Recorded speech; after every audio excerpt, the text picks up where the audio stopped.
We're speaking today with Dr. Ken Olson, who's based near Chicago, a longtime animal scientist, and he currently serves as Science Policy Advisor of FASS, F-A-S-S, which is an amalgamation of the animal science societies.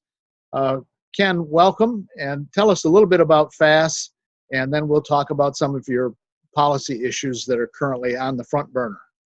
Well, thank you, Joel. It's good to be here.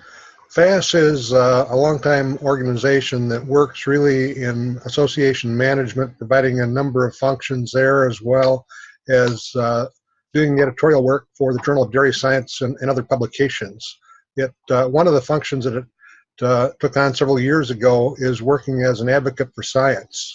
Because people working with FASS are largely animal scientists, it's important that we have a voice out there in the public arena to speak up for the need for funding and for the use of ag research. So we do have a science policy committee that I work with as an advisor that includes dairy, animal, and poultry scientists, and we are seeking to advocate for research and research funding for the animal sciences.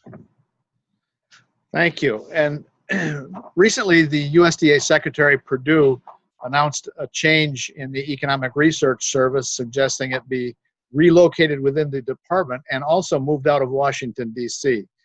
And we've seen press reports that that's created a bit of a stir among a variety of ag organizations.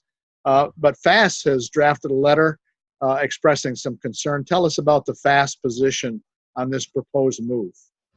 Well, actually, FASS has been working with a number of organizations relative to this. The proposal from USDA, or the plans from USDA, were really to move the Economic Research Service from the Research, Education, and Economics mission area of USDA to be located under the Office of the Chief Economist. In addition, they would move most of the staff for ERS out of Washington, D.C. area. In addition, the National Institute for Food and Agriculture, which is a major research granting organization for animal agriculture, that staff was also proposed to be moved out of the Washington, D.C. area. That particular office will need to be moved because the place where they're located is being demolished as part of some of the renovation going on in Washington, D.C. So they do need more offices, but the intent had been to locate it within the D.C. area. Now, FASS and really quite a few other organizations, I know we've got over 40 organizations that are working together on this, have raised concerns relative to the movement for a number of reasons. One of the big reasons is that you do have people that are located in DC. They've got the roots there, basically. If you propose to move them somewhere else, you're going to lose a significant number of the people with experience, expertise that we need in the ag research area, as well as losing many of the staff people that support that. So that's one of the big reasons. A number of other things that we can get into as well. But I guess moving on to a couple of those, one of the things is the fact that they are in the DC area provides, really facilitates access with Congress, who does the funding, and that's a critical area where they can answer questions there. It also makes it easier when people such as myself come into Washington, D.C. to meet with multiple agencies, because we do work across a number of agencies. If they're located or spread across the country, it really makes it impossible to do that. So that's a couple of the reasons that FASS and other science societies, production groups are very concerned about this move that's had no input into the planning.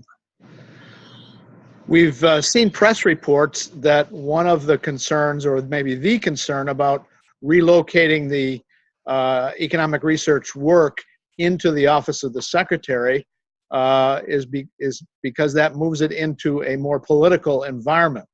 And again, we've seen press reports suggesting that that could put some pressure on the scientific validity, if you will, or the objectivity of the research. Is that a concern of FASS?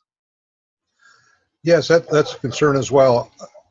You know, in the REE mission area, we do go across things. It's well regarded as a place for unbiased research being done. Moving it under the office of the chief economist is a more political position. It was initially there, and it was moved out of that in part because of that reason, to assure the validity of the science that was done, that there wouldn't be undue pressure placed upon it to come up with results that were desired by other people. Or whatever the administration currently in office perhaps might prefer. Right. And I don't mean just the Trump administration, but any political administration. Yes, it's important that it be independent and recognize that it is providing an independent analysis of what's being done on the economic side. That's certainly important. And maintaining the funding level is also a concern, I understand. The press reports have said that if positions are left vacant because of the move, there's concern they might not be filled. Is the general support for the Economic Research Service and for NIFA part of your concern? Yes, it certainly is. The administration had actually proposed a 48% cut in funding for ERS in their budget proposal. Now, Congress did not go along with that. They maintained funding for it.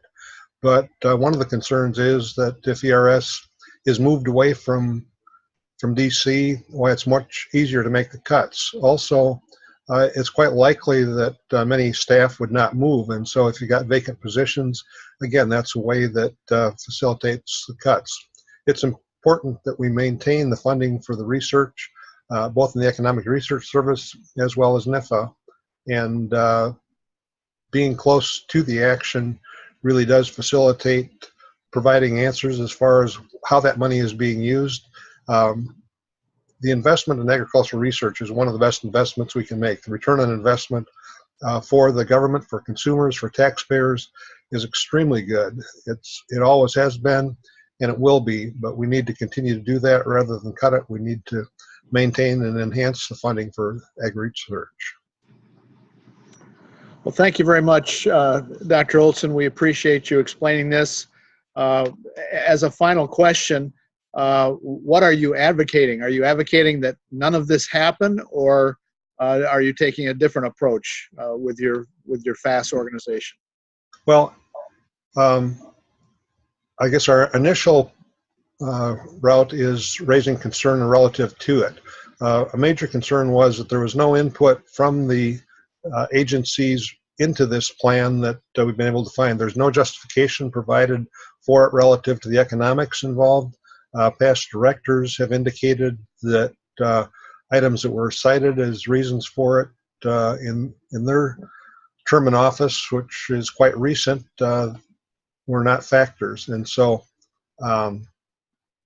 we really, right now, what we're asking for is a pause in action so that we can really evaluate what is needed, what will serve the research community, the taxpayers, and producers best for the long term.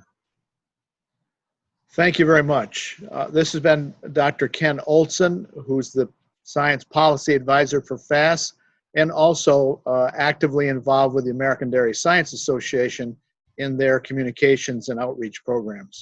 Dr. Olson, thanks for joining us on Dairy Business and This Week in Dairy. I'm Joel Hastings.